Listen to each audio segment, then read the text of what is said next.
today's episode of Energy Central Power Perspectives Podcast, the show where we bring in top thought leaders, decision makers, and influencers in the utility industry to dissect the key issues hitting the world of energy today. I'm your host, Jason Price of West Monroe, and I'm coming to you from New York City. As always, I'm joined with Matt Chester, producer of this podcast and Energy Central's community manager.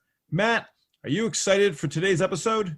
Sure, I'm Jason. I think this is a guest that has been long overdue to be on the podcast, so I'm excited to give him the floor and start diving in. Yeah, I'm excited as well.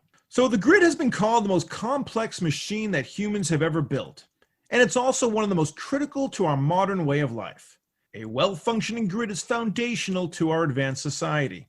After all, what keeps our food cold, our medicine chilled, our computers and data centers running, our military on high alert, and increasingly, our cars charged? Our lives depend on a safe, reliable, and affordable electrical system.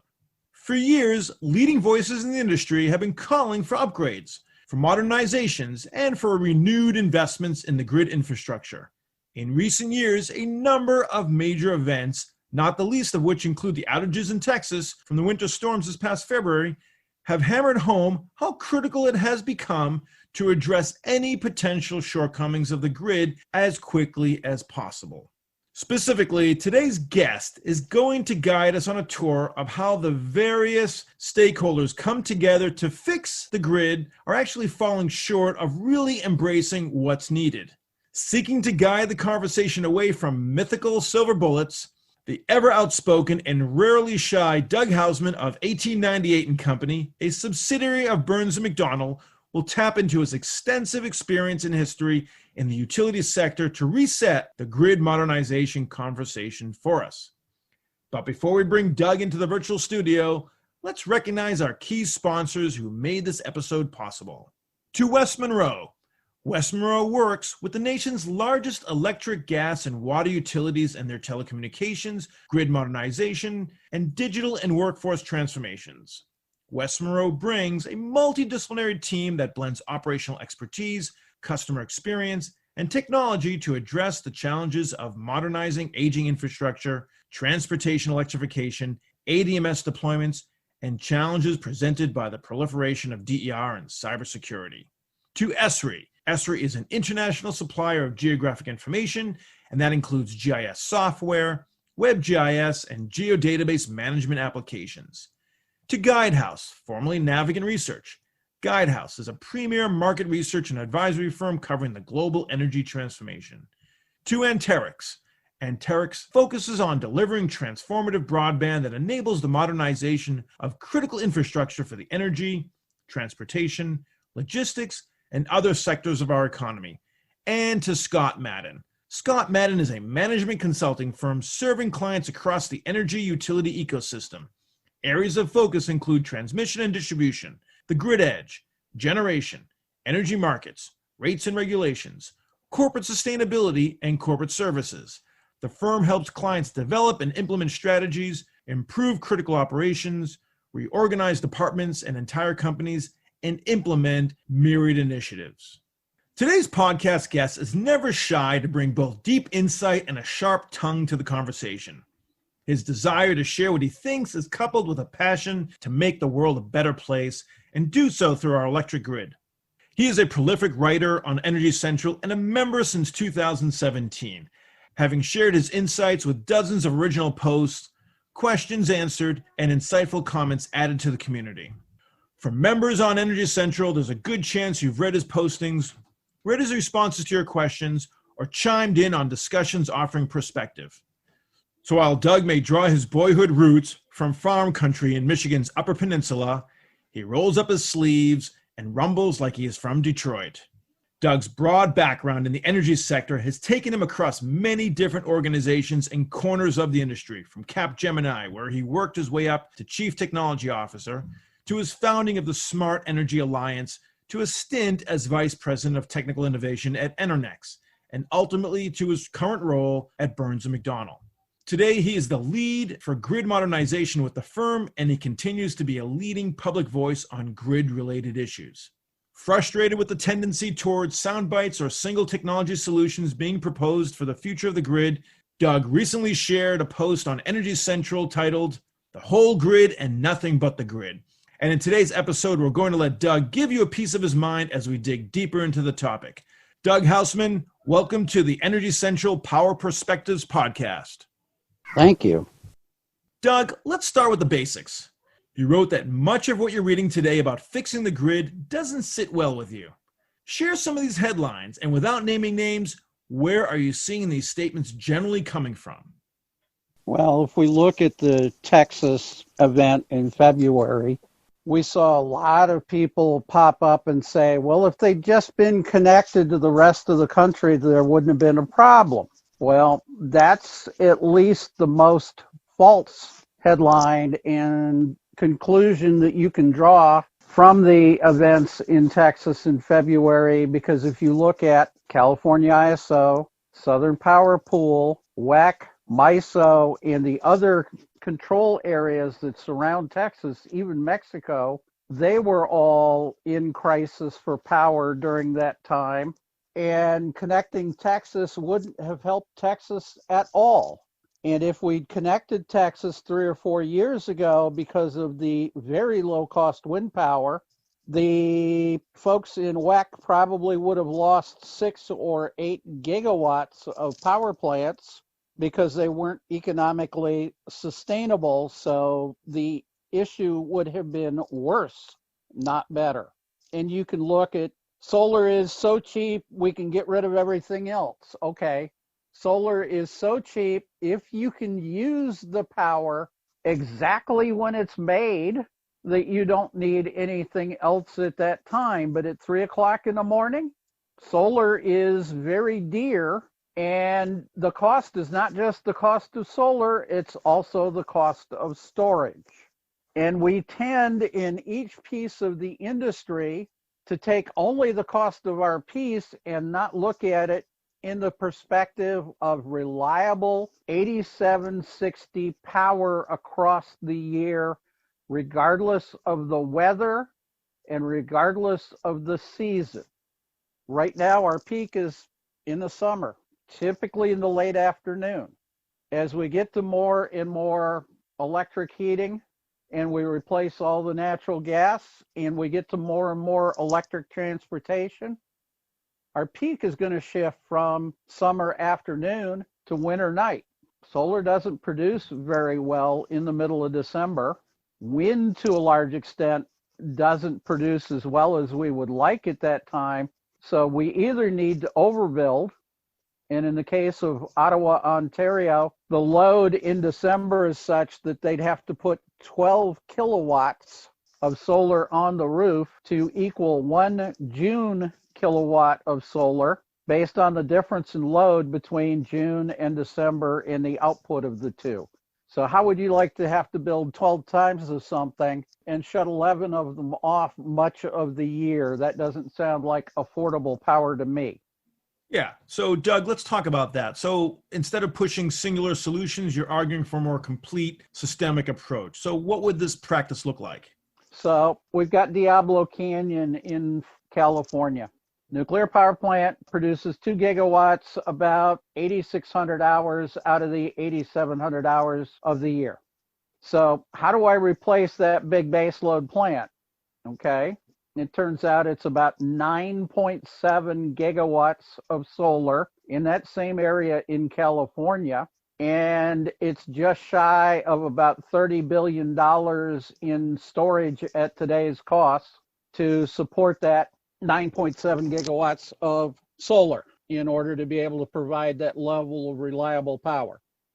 When we look at that, all of a sudden the cost of baseload solar doesn't look quite so cheap as when available solar. Now, we could do a lot of energy efficiency work with all of that money. We could do a lot of demand response work with all of that money. We could put in a lot of thermal storage with all of that money and so on and so forth, and maybe not replace the base load. But that's something that nobody has taken the time to actually work through in a systematic fashion to find those megawatt hours in those particular hours of the day when it's needed. We have a tendency to talk about solar, and I'm sorry, I'm picking on solar as a whipping boy, and we need lots and lots and lots of solar, but it's easy to poke holes in the current hype around solar. Doug, back to your paper. Part of the problem you cite is that what prevents the system from moving forward is the tendency for politicians to latch on to sound bites, for consultants to get paid for their preferred solution, and for the public to want neat and easy to understand solutions that push reliability and affordability. So how do we shift those stakeholders to instead adopt the systems approach? Well, I think the first thing we need to do is to put into middle school and high school science classes units on water, electricity, gas, wastewater, and other things that are critical to our society so that people don't still think that, oh, electricity comes from that thing in the wall. And I don't know how many junior high, high school classes I walk into to talk about electricity where 2/3 of the class thinks that electricity comes out of the wall and there's nothing beyond putting that little box in the wall. We have dumbed down and forgotten to teach the public about the utilities that they use, the complexities behind them, and why they need to think carefully about how they use them. We've got in Congress right now 3 people with engineering degrees. So we got 335 Congress people between the House and the Senate, and 1% of them have an engineering degree. More than 90% have a law degree. Shouldn't we have better representation by understanding in order to make laws that touch on all that critical infrastructure and the critical services that our society depend on? Let's get back to some of the tangible examples where we could look at who's doing things right, where things perhaps on the cusp of potentially moving in the right direction. So are there any states or regions that you can think is approaching and moving in the right direction? What are some examples of regional grids that are falling into a single approach trap that you've warned us about? So can you share with us some of the landscape and how you're seeing where things are working and where it's not? Well, as we saw with the August rolling blackouts in California, the fact that they pushed renewables very heavily and depended on imports from other states, which they figured wouldn't be advancing along the same path, rather than putting in enough storage to take advantage of the investment in renewables, cost them a lot of trust with the public in California. And it's unfortunate because there are people in California who are engineers and were advising the appropriate people and were not listened to about the storage issues. And so we got the rolling blackouts. This spring, it is not unusual at noon or 1 o'clock in the afternoon in California for the power price to be negative, for 5 gigawatts or more of renewable energy to be curtailed. And it's only growing as they put in more renewables faster than they put in storage. They also have congestion problems on their grid because they figured that rooftop renewables would deal with most of the demand issues, and so they wouldn't have those congestion problems, except they do. Doug, in your paper, you talk about messaging problems. You talk about resource allocation problems. Are there technical problems that can be solved and that need to be addressed as well that we can do through technological improvements? There are always technological improvements. We built most of our grid in terms of the grid pattern in the 1920s and 1930s and continue to build out that pattern as people move further and further into the suburbs and so on and so forth. In order to keep it economic, much of what we did was called an open radial system. So if you think of a bicycle tire and you take the tire and the rim off and you look at the spokes, they kind of run out every direction from the hub, which we could call a substation, but they never touch after they leave that hub. Much of our distribution grid is still built in that open radial fashion, which means that if we have one fault on the circuit, The customers at the end of that circuit probably don't have any power. Thinking about how to loop those circuits so the ends of those circuits touch, and how to automatically feed the end of that circuit from the end of the other circuit is an important issue. In the equipment, even though we've got reclosers and we know how to do it, specific equipment to do that currently doesn't exist. There's work being done at Oak Ridge on solid state equipment that would do that. It would fix many of our power quality problems. It would allow us to change the voltage and give us DC power in addition to AC, or to put DC power into the AC grid without having to have individual inverters. And that's something I really support, because as we get to a more flexible grid where we can be fed from more locations, we get more resiliency, which means people spend fewer minutes in the dark. And when I was a kid, if the outage was 4 or 5 hours, that wasn't a big deal, because we really only had to worry about the refrigerator completely defrosting. Otherwise, we could do almost everything without the electric grid. As we've gotten more and more addicted to the internet for doing work from home from COVID-19 and other things, and we put more and more life support equipment into homes so that people don't have to be in hospitals and they can stay alive for a longer period of time with a better quality of life, the grids kind of become more important. And so the more technology solutions that we can get and work the cost down, the better off we're going to be. Let's now take this from the macro to the micro. So let's say a utility CEO is listening today and agrees with everything you're saying. What would you tell the CEO as the first step to take in terms of moving forward with what we're talking about in your paper? Probably the first step I would take as a CEO is to take a step back and ask two questions. If I were to have my great-grandchildren come into this company in 100 years, what would it be famous for?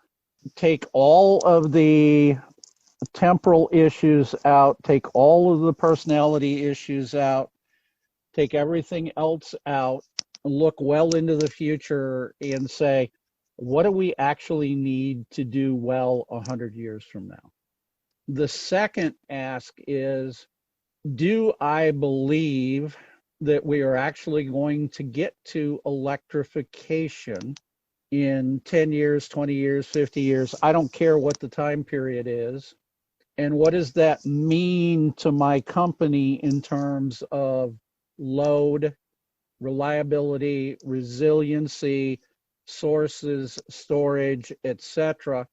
Again, without putting any temporal ideas behind it. And then use that as an end state to think about what steps they need to take today to get to that end state.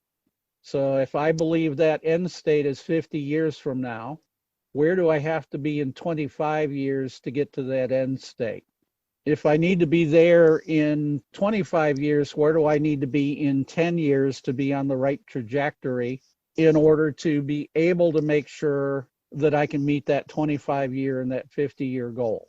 And once you start to back in very specific steps that you need to take to make your utility better and to provide the kinds of things that your customers need become clear. And one of the key things that I always say to people who run the grid or water systems or gas systems is there are three facets to a good utility. It needs to be strong, it needs to be smart, and it needs to be sustainable. And many people, unfortunately, when they're doing their roadmaps, focus on one of the three. I'm going to be sustainable. I'm going to put in all renewables and storage. And then they find out that the grid's not strong enough to move all of that energy from where they make it to where they want it to be at the time that the customer wants it. And yes, we can shape customer demand, but to what extent can we shape customer demand? ultimately, if we follow some of the philosophy that's out there, we can shape customer demand to the point where we can shut down the grid for 4, 5, 6 hours at a time. That may be theoretically possible. It's probably not realistically possible. We need to be smart. We need to know what's going where we have more capacity, what in the way of demand side management we can take advantage of, and all the other pieces that are involved so that we can optimize how the grid is operating regardless of the weather. And from that optimization, help our customers have the power they need, not always what they want, at a price that is reasonable. And reasonable is not always cheap. And the final thing is we want the grid to be sustainable. We want to use materials in the building of the grid itself that have great longevity and good recyclability. And we want to put renewables and other sustainable generation sources on the grid, and the same for storage, which means maybe it's not lithium ion. Maybe in a hot summer, what I want rather than batteries are big tanks full of ice that I use in a district heating and cooling system in order to keep the buildings at the right temperature. And maybe in the wintertime, instead of having ice in those tanks, I have just shy of boiling water in those tanks. Maybe instead of putting photovoltaics on somebody's roof, the right answer is I put thermocatalytic fluid heaters on the roof in order to be able to store heat from the summertime until the wintertime. But we've got to start thinking, as Apple says, different. And we've got to pay attention to how all the pieces go together, because you can make one really good and ignore another one, and all of a sudden you can't do anything. It's like the guy who was in the hot rod magazines for about 3 years during the 1960s as he put a P-51 Mustang Allison engine into a Volkswagen Bug. And the reason he was in the magazine through the years is he put the engine in and the transmission and the back axle didn't work. And then he put a transmission and a back axle in that worked. And the rest of the suspension wouldn't hold the car up, and so on and so forth. By the time he was done, I don't think there was a part of the car that he hadn't touched. And we need to avoid that. I'm going to do this. Oops, I need to do that. We need instead to say, I'm going to do this. And in order to do that, I'm going to do this, this, this, and this along the way. And some of those thises may reduce the initial that. And that's the way we need to think about things. Yeah. So I would encourage everyone to go on Energy Central and read Doug Houseman's article, The Whole Grid and Nothing But the Grid. Doug, we want to thank you for your time. And now we're going to do something a little bit different. It's called our lightning round. This is where we ask you a few personal questions to allow our listeners to get to know you a little bit more on a personal level. So your response should be limited to one word or phrase. Are you ready? Yep. Best fast food meal. Chick-fil-A. What did you want to be when you grew up? An astronaut, and I got close. If you could have any superpower, what would it be? Patience. Last book you read? 1632 by Eric Flint. Ideal vacation spot? With a time machine, Mombasa, Kenya, circa 1982. What are you most optimistic about? The human race will survive. Fantastic. You've made it to the other end of the lightning round unscathed, which means you've earned the final word on today's episode. You've thrown a lot of great ideas to our listeners today, and they'll hopefully heed your advice. So, is there a final takeaway that you want to leave us with? What's the message you want to ring in their heads in the days to come? Understand the context of the sound bites and make decisions based on solid knowledge, not just quick advice. Doug Houseman, thank you once again for this insightful dive into the world of grid modernization. And thanks for always sharing your thoughts on Energy Central community as well. And I'll note that our listeners should check back to Energy Central to see your continued posts and insights. Thank you again, Doug. Thank you. You can always reach Doug Houseman through the Energy Central platform, where he welcomes your questions and comments. Once again, I'm your host, Jason Price. Plug in and stay fully charged in the discussion by hopping into the community at energycentral.com. See you next time at the Energy Central Power Perspectives Podcast.